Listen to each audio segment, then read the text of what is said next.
Okay, this is part 2 of the final exam review. We left off on the section where we were finding x and y intercepts.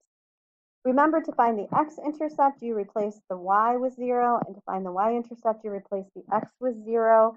You don't need to move the equation around. You can do it as is. So first, let's find the x-intercept. So I'm going to replace y with 0.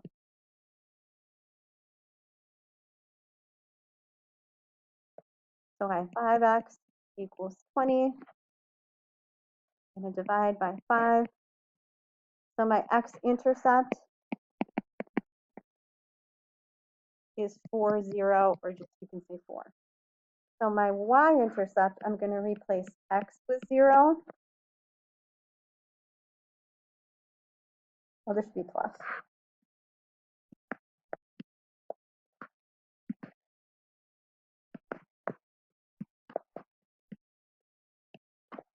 So I have 4y equals 20. I'm going to divide by 4. So the y-intercept is 5. If you want to make a point, it's 0, 5. Okay, number 2. I'm going to find my x-intercept, replacing the y with 0.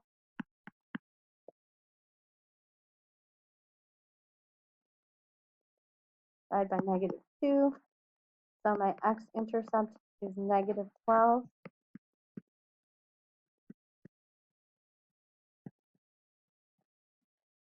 My y-intercept, I'm going to replace x with 0. So I have 3y equals 24. I'm going to divide by 3. So y-intercept is 8. Or the point, 0, 8. Okay, the last one, to find the x-intercept, I'm going to replace y with 0.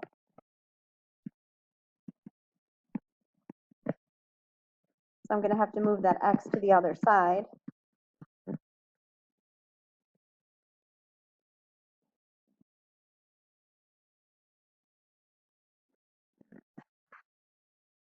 I'm going to divide each side by negative 4.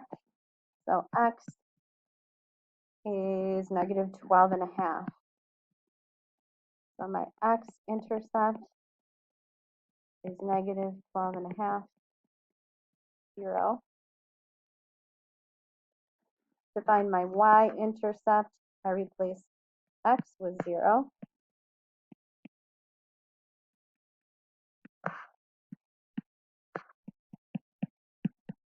And I'm going to divide each side by 10. So my y-intercept is 5. Okay, that's how you do those. All right, the next section is function notation. Here are the functions we're using over here. So it's a matter of plug and chug. The first one says the f of 2. So I'm going to plug in 2 where x is. So I have 2 times 2 squared, which is 4, minus 4. So I have 8 minus 4. So the f of 2 is 4. So I have the g of negative 3. So this really should be the g of x. These all should change. This should be the g of x. This should be the f of x. And I think I was able to change that with a lot of you.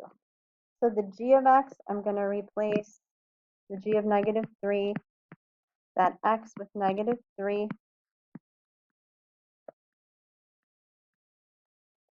So 3 times negative 3 is negative 9. We're going to add 2.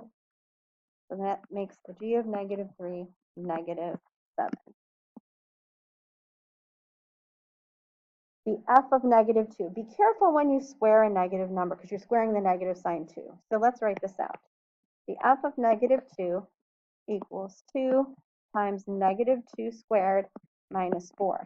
So this is negative 2 times negative 2, which is positive 4. So then I have 8 minus 4, and we end up the same place as the other one. The f of -2 equals 4. It's important to remember that when you're squaring a negative number, you're taking the negative sign too.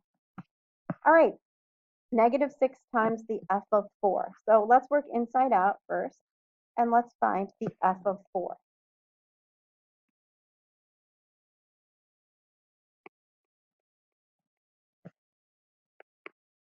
So I have 2 times 4 squared, which is 16. 16 times 2 is 32 minus 4, which is 28. Now, we need to multiply that by -6. Don't forget to go back and do that. And it's -168.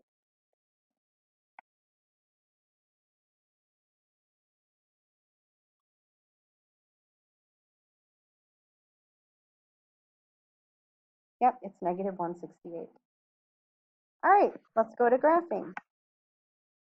So when you're in slope-intercept form, you have your y-intercept here, and that's where you start on your y-axis, and then your slope is in front of the x. This time it's -1, so down 1 over 1. So we're going to keep going like this. And then the opposite way of your y-intercept. Remember, if it's a negative slope, it should be sloping down like a ski slope. Make sure you check that. That's what your graph should look like.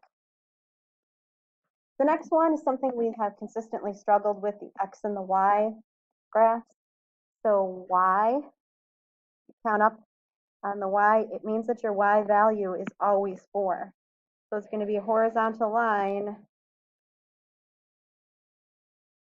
going through 4.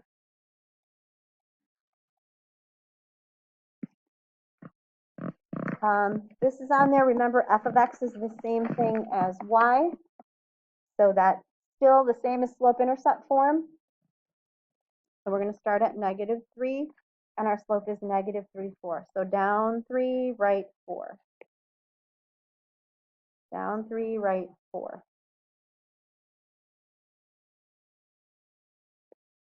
So that looks clear. That's right. 1, 2, 3, 1, 2, 3, 4. That's right. Now we're going to do the opposite. We're going to go +3, but we're going to make our 4 negative.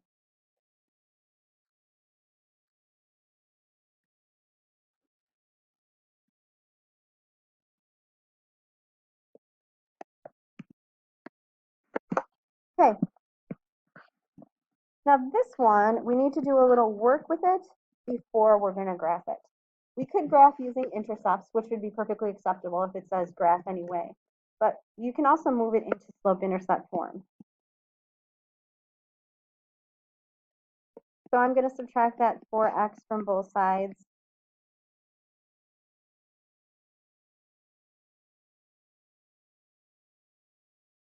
Then I'm going to divide everything by -2. And we can go ahead and graph that way. We're going to start at -4. And this time we have a positive slope of up 2 over 1.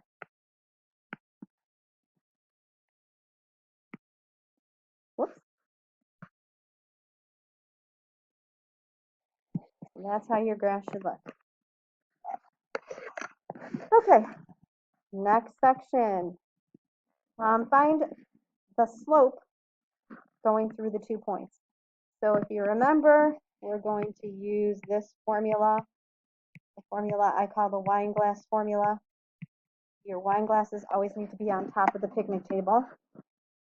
So we have -3 minus -5 over 0 minus 5 becomes positive. So I have 2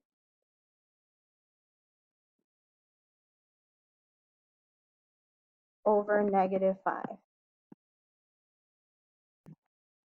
So that'll be -2/6. This next one, I have -1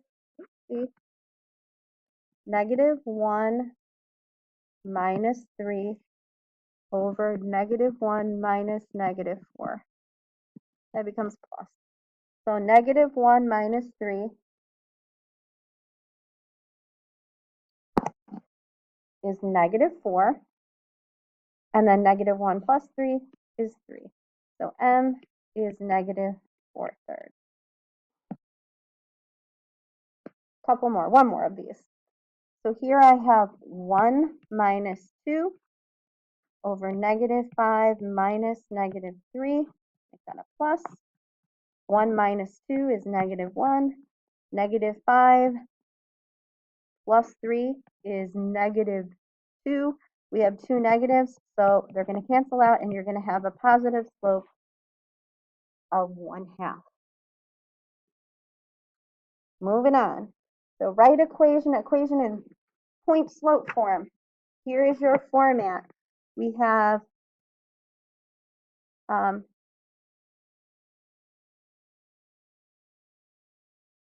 y minus y sub 1 equals the slope times the quantity. So it's the slope times x minus x sub 1. So let's do some plugging in here. I'm going to go to a dark marker. So I have y, it says -2, so I'm going to change the sign, plus equals 3, quantity x plus 2. This one here will be y plus 4 equals -8/5 times the quantity of x minus 5.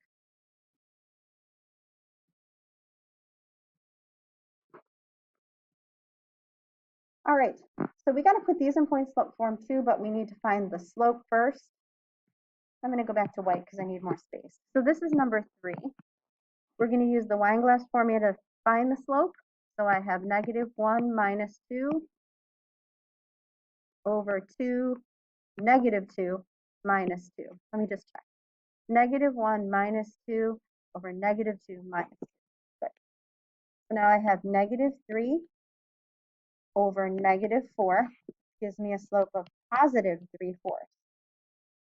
Okay, now I could plug either one in. You only need one, but I'm going to give you both. So I'm going to start with the first point. So I have y minus 2 equals 3/4. 3/4 times x minus 2. Or you can have y plus 2 equals 3/4 times x plus 2. All right, we have another one like this. We have to find the slope. So I have 0 minus 3 over 4 minus -5. That becomes plus. So we have -3 over 9, which is -1/3. So two options here. I have y minus 0 equals -1/3 quantity x minus 4, or y minus 3 equals -1/3 quantity x plus 5. Okay, I'm going to stop here and we'll finish this off on another